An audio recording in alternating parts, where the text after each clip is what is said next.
All right, hello. And in this episode, we have Summit Strength client Shika back on the podcast, who has just recently returned from a successful summit of Mount Everest. In this episode, she talks a little bit about her training and how she prepared for this mountain in between her last expedition, and also her experiences and challenges on the mountain.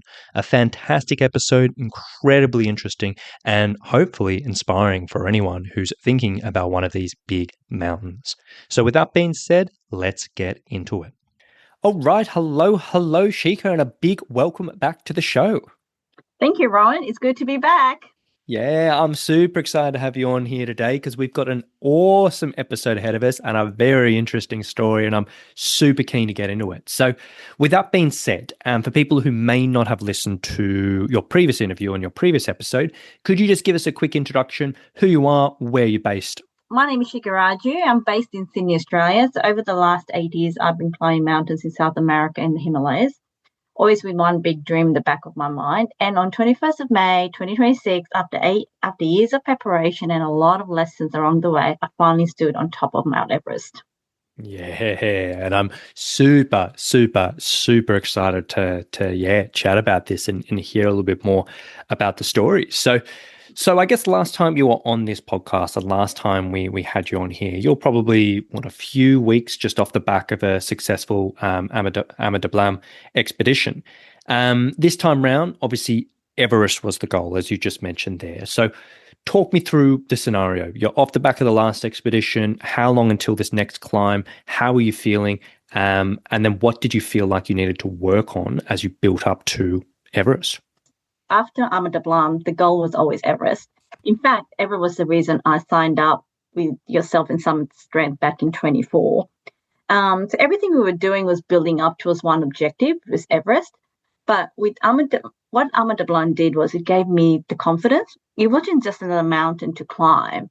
I treated it as a full dress rehearsal for Everest. I wanted to test everything, the training, the nutrition, the gear, and probably most importantly, how I responded when things got bad. And we covered that in many of our discussion throughout the period leading up to Ama Dablam. So I paid close attention to what was working, what wasn't, and where there was room to improve. And it was almost like gathering pieces of the puzzle before taking on Everest. So while reaching the summit of Ama Dablam was special, the bigger win for me was coming away knowing that the training system we had put in place actually worked. So by the time Everest came around, I wasn't going in hoping for the best. I was going in with a lot more confidence because we've already done the homework. So I would say that's what I was thinking, like after Ama Dablam, and also while I was on Ama Dablam, and the lessons I learned from that. Yeah, absolutely.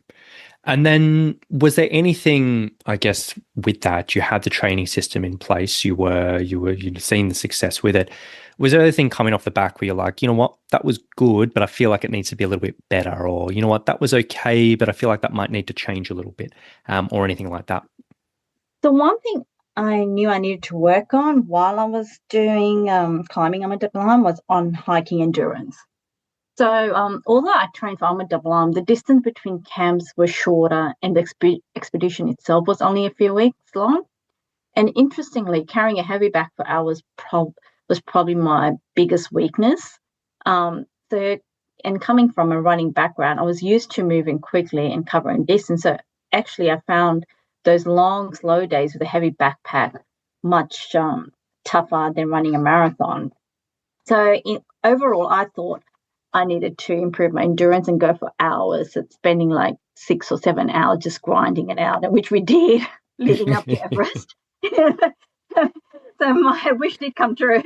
So it's like spending 6 or 7 hours just grinding away wasn't something that came to me naturally, but I knew that these were probably the most important sessions for Everest, and I needed to improve that. Yeah, absolutely. And yeah, we definitely did plenty of that. Yeah. Uh, so let's talk about a little bit of specifics of the training leading up to Everest. So talk me through kind of, when we first restarted with things, what did that training look like initially? And then how did it progress? Was there anything new or different in there? And yeah, let's start with that. Okay. Initially, it was very gradual. I remember coming back from Mount Everest, we had a debriefing session, and you were very kind. You gave me some time off, and we would slowly build it in. The one thing I really appreciated was the program. That the program wasn't just handed to me; you were there to guide me throughout. Like we had conversation about what I could realistically fit into my week. So it's always felt like a partnership rather than a one-way discussion. And so we built it gradually. And because I came back in November 2025, and Everest was in 2020, March was my last training session, end of March. So we only had 4 months to train. But I love the flexibility and having the sessions in the app made a big difference. But plus the train, because we built it up gradually, it just suited my lifestyle, and I knew I wouldn't get injured. And we just had the gradual incremental progression in the last few months leading up to Everest. So for overall, the sessions were in the app, but I could schedule them around my work, family life, and everything else. And for example, like Monday, it wasn't something like, on Monday I had to do this, Tuesday I had to do this. That flexibility made it much easier to stay consistent, whereas I could fit in. So what I did was when he gave me the programs, I would just fit it in a week when I thought what day I could do it.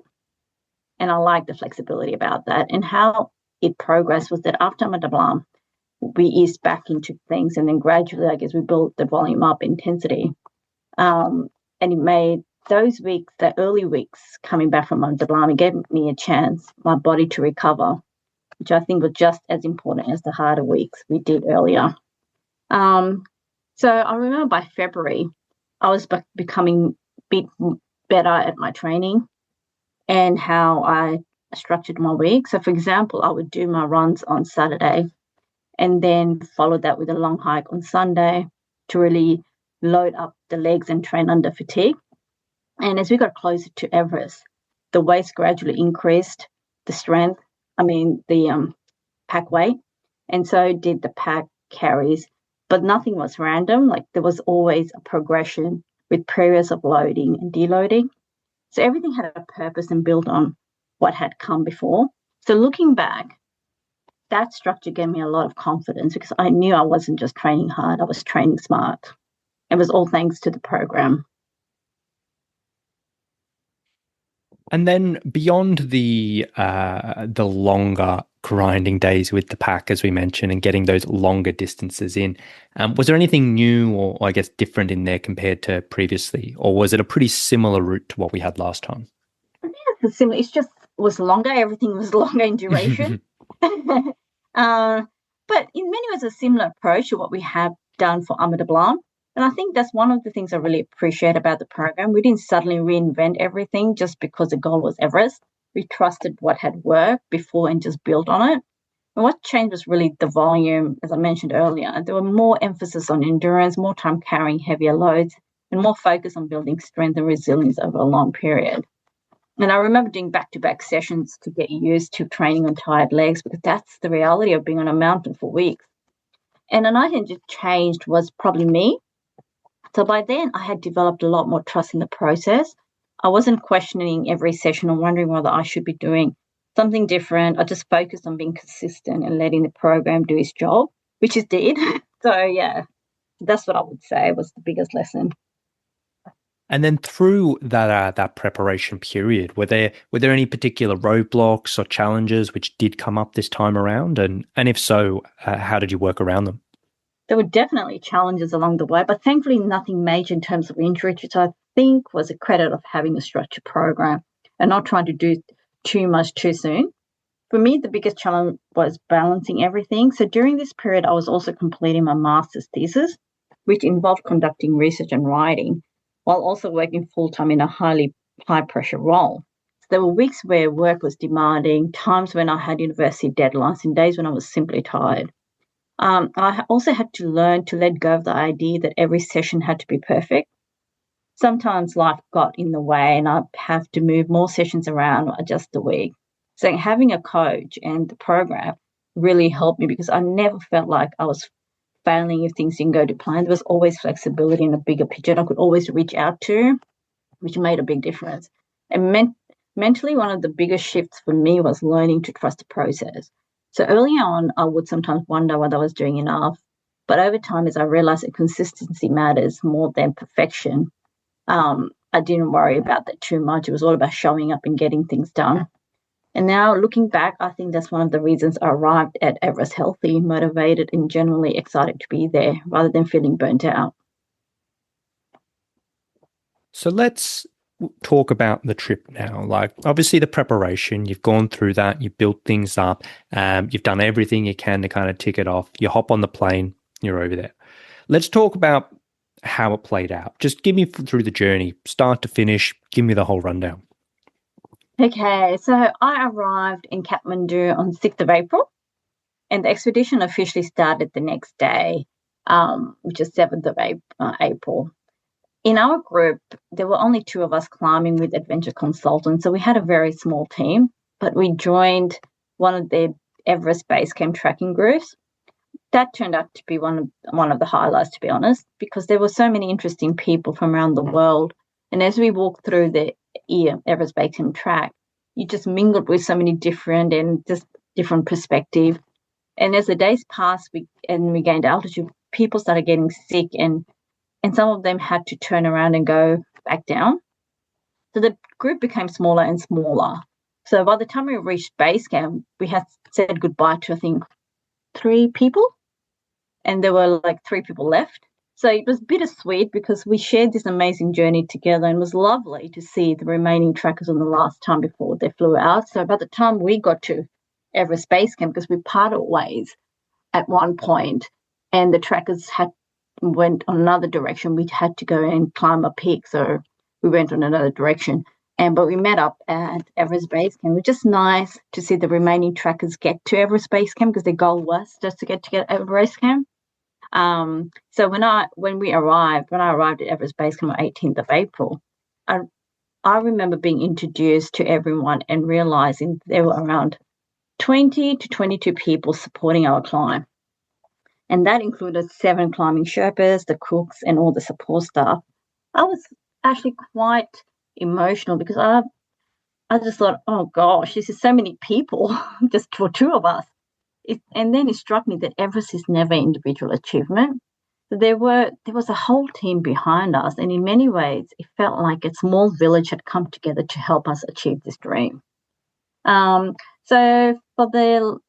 we arrived on 18th of April to Everest Base Camp, and Base Camp became our home for several weeks until end of May, basically.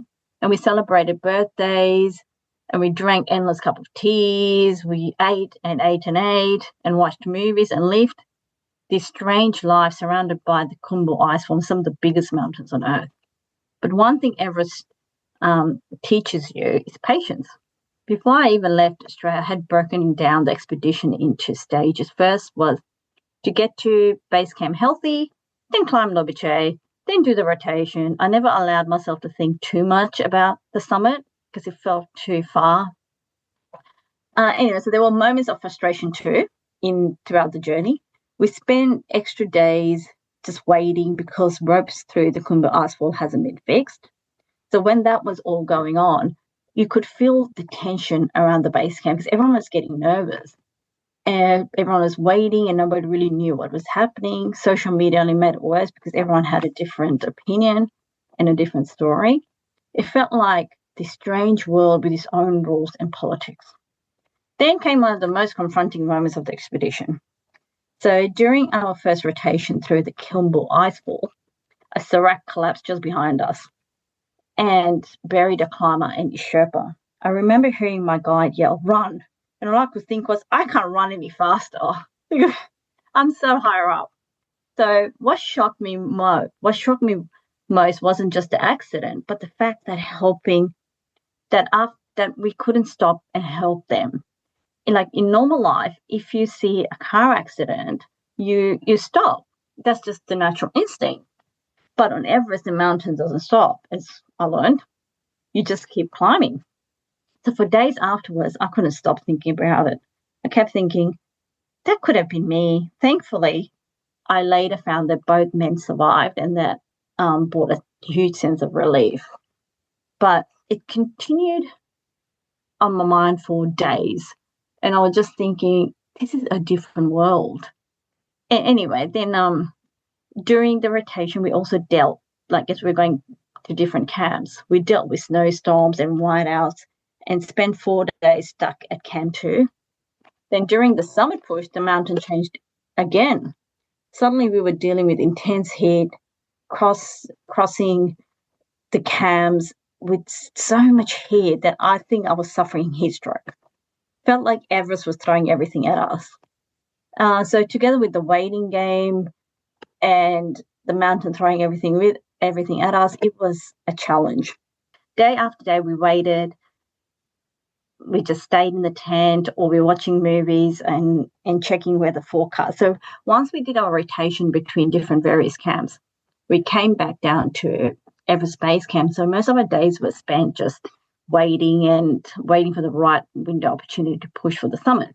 So everyone was trying to guess when the summit window would open. There was excitement, nervousness, and uncertainty all mixed together. And then there were these beautiful moments of connection that I never expected. As I was up on the mountain, going up and down, and was on Lobuche East, I had climbed, I met Sherpas from a previous climb from Ahmed Dablam from a glacier Himalayas. And as I saw them along the route, I kept bumping into them. And whether it was around any of those camps or Lobuche, every time they saw me, their face would light up. They would come over with a big smile, give me a hug, and seem genuinely happy. So those little moments always lifted my spirits.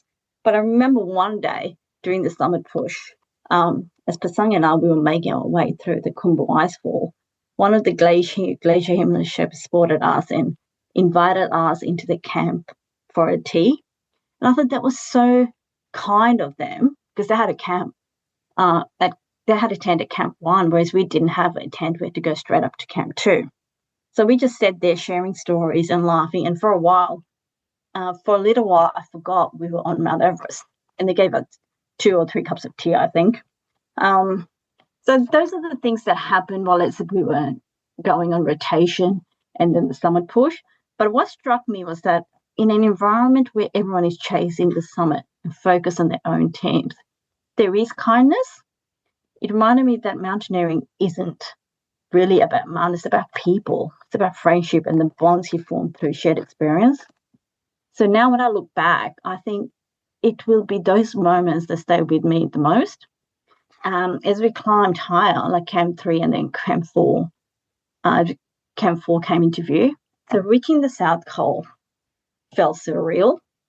This is on the summit push. I remember sitting in the tent, listening to the wind hammering outside and honestly wondering whether we even get a chance to summit.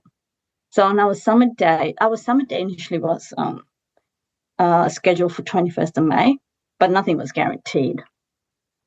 So then as we were sitting in Camp 4 waiting for our turn to go to the summit, I just could hear the wind howling and just banging, and it was just horrible. I thought, oh God, we're not going to go anywhere.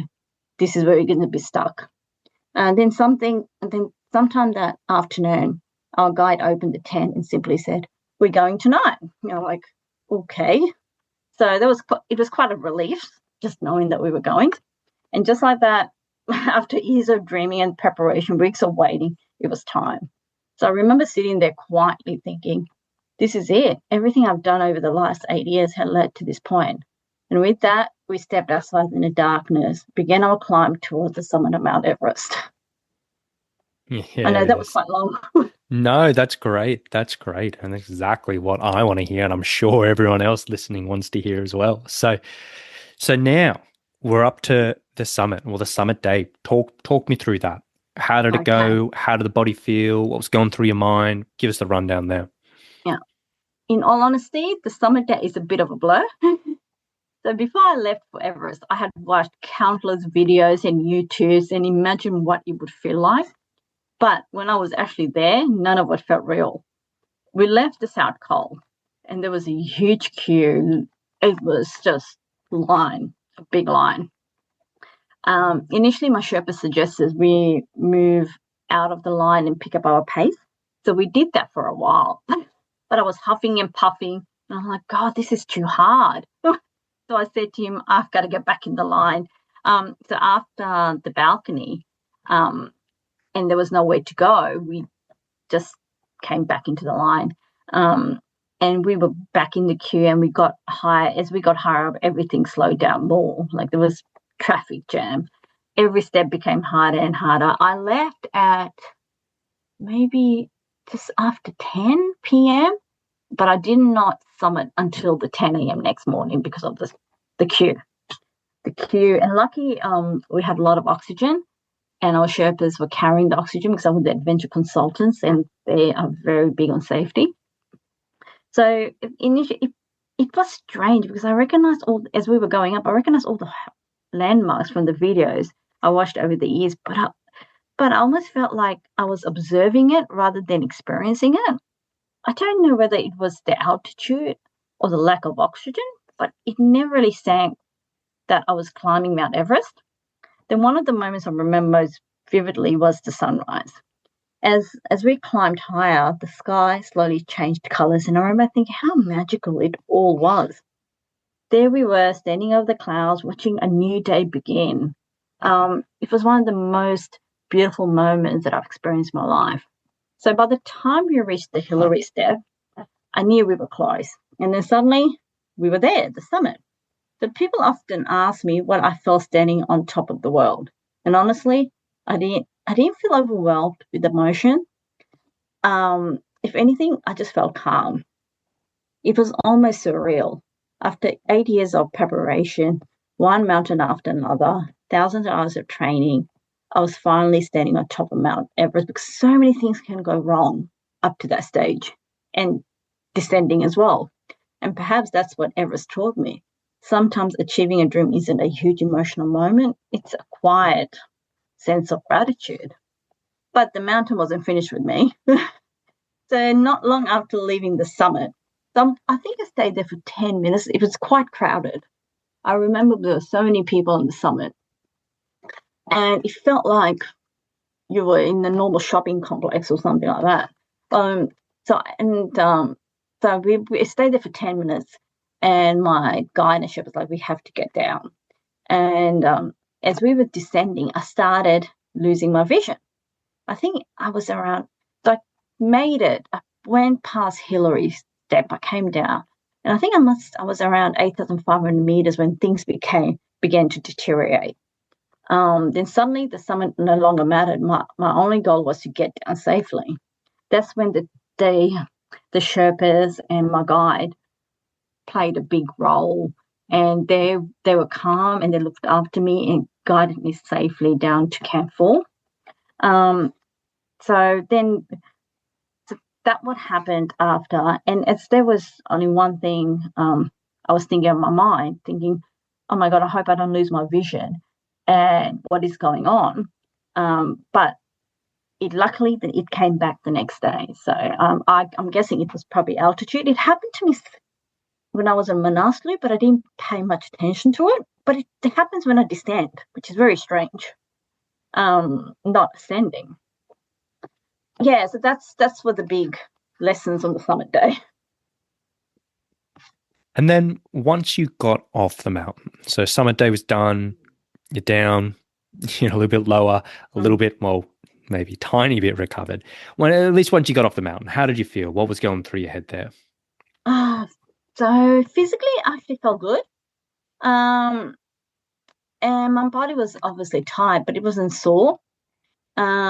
Or I wasn't feeling, in many ways, I think that it was a reflection of all the training and preparation that's gone into the expedition. And honestly, I have to credit to I have to credit Adventure Consultants for providing us with good food and support we received throughout the climb. We were all well looked after, and I think the nutrition played a huge role in keeping our bodies functioning over such a long period of time. There were good food, and it was hygienic, and we were given variety of food, fresh food. So, and then when you're living at altitude for weeks, it's amazing how much of a difference good food and proper recovery can make. So while I was definitely fatigued, I never felt completely depleted when I came back down. So that's what I would say, how my body felt. But my mind was totally different. To be honest, there wasn't any profound thought going through my mind. I was just thinking about the years of preparation. And I thought, gee, this is over. Then by the time I became present, and it really hit me what I've just done, I couldn't comprehend the whole experience. What I do remember is feeling calm, and there was no panic and overwhelming emotion. I was simply taking in the experience that it's unfolded. And then once again, I don't know if it was altitude, I was fatigued, or what was going on.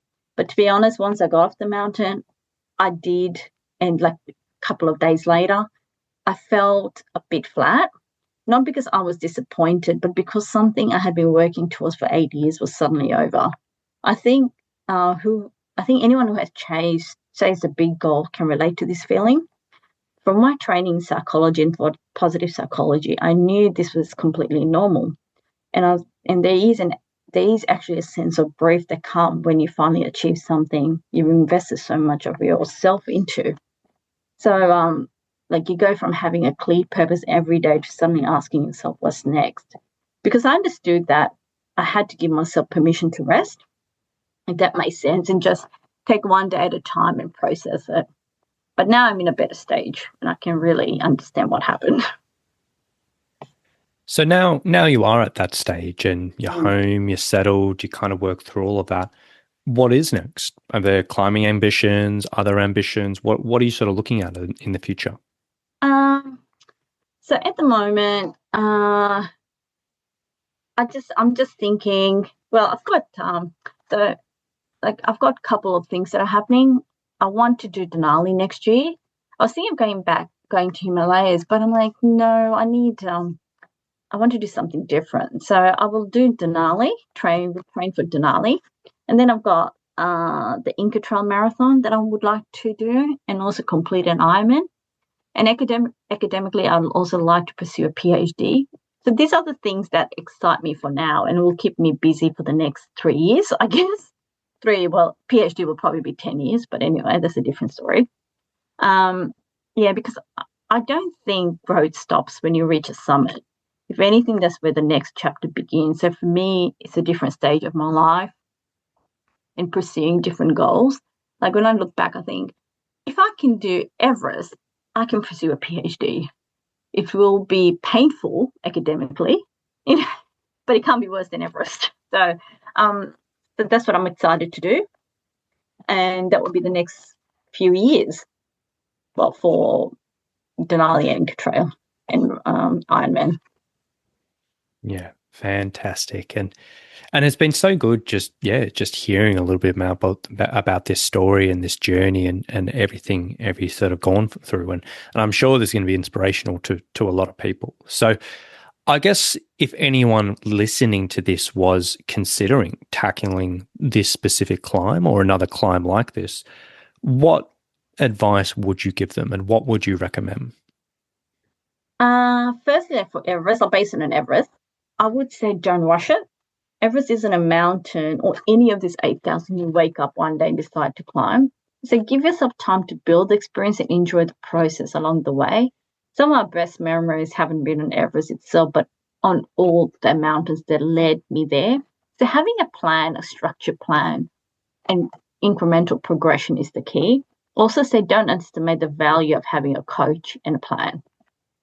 You don't need to know everything yourself. So just surround yourself with people who you know, and you have to trust the process. And there are no shortcuts in the mountains. So I would say get a good coach like yourself, and I'm so appreciative of what you have done. and to get me to two difficult matters on Mount Everest. I would always recommend a coach, someone who knows what they're doing, and a structured program.